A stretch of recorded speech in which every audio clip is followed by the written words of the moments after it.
Given the events of the day, it's easy to see we have wandered from the original intent of the Founding Fathers. As a result, it seems our wayfaring government has converted us from a modest republic into a global empire. As a consequence, the empire requires vast sums to operate at home and abroad. The trouble is every empire, whether you're talking about Rome or the Soviet Union, it's all based on the enslavement of humanity. And however well structured it is and however powerful it seems at any given time, that will only last so long. And I think people are starting to catch glimpses of the fact that that's true about the United States too. And everybody said, oh, it'll be around forever. It won't, because basically the tyrants who run the show and have been playing the game played it too far, as they always do, and will be collapsing their own game.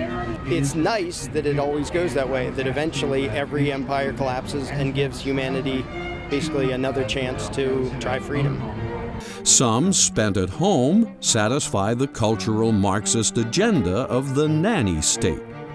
Some spent abroad satisfy the corporate fascist agenda of the multinationals. Is it thus any wonder the national debt is now well over $10 trillion?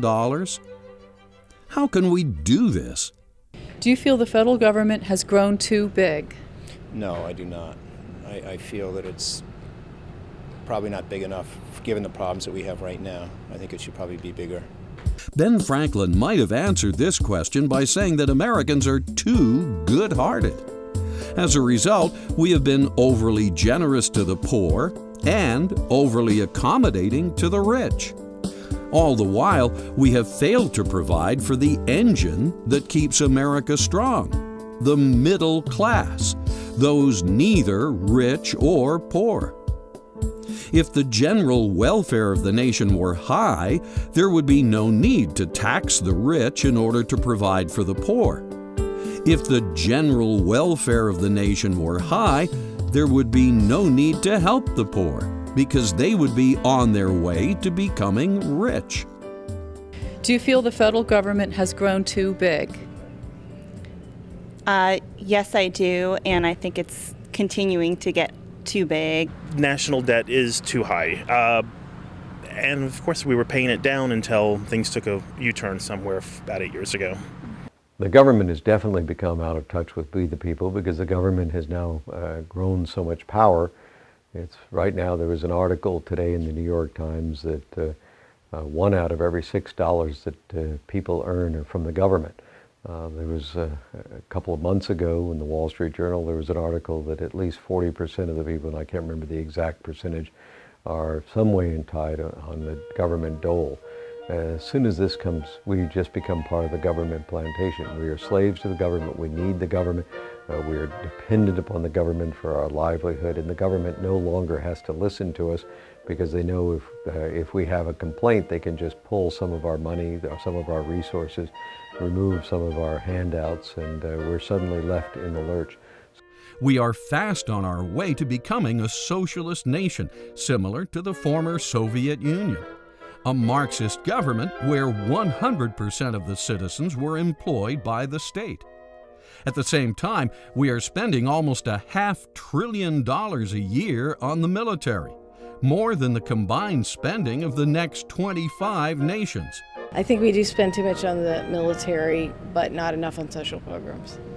We spend 4% of our gross national product on national defense, and we're committed to defend half of the world. You can't do that. We are facing imperial overstretch. That's what happened to the British Empire, and 10 years of war showed that the British Empire was overstretched, and it collapsed totally. Eisenhower was dead right about the military-industrial complex. What more can you say than that? Just look around you, and there you see it everywhere.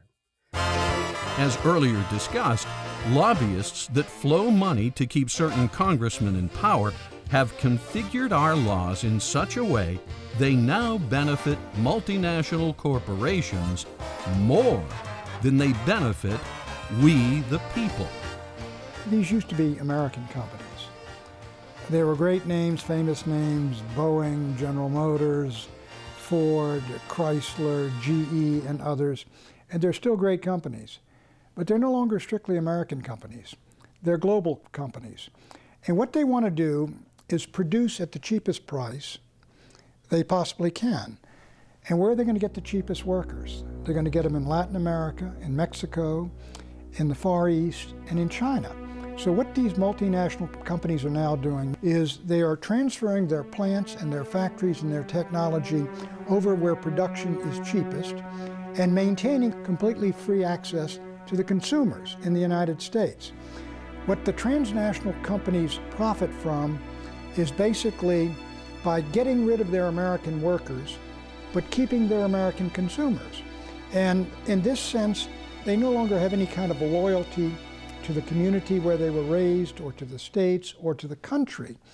There is a revolution coming.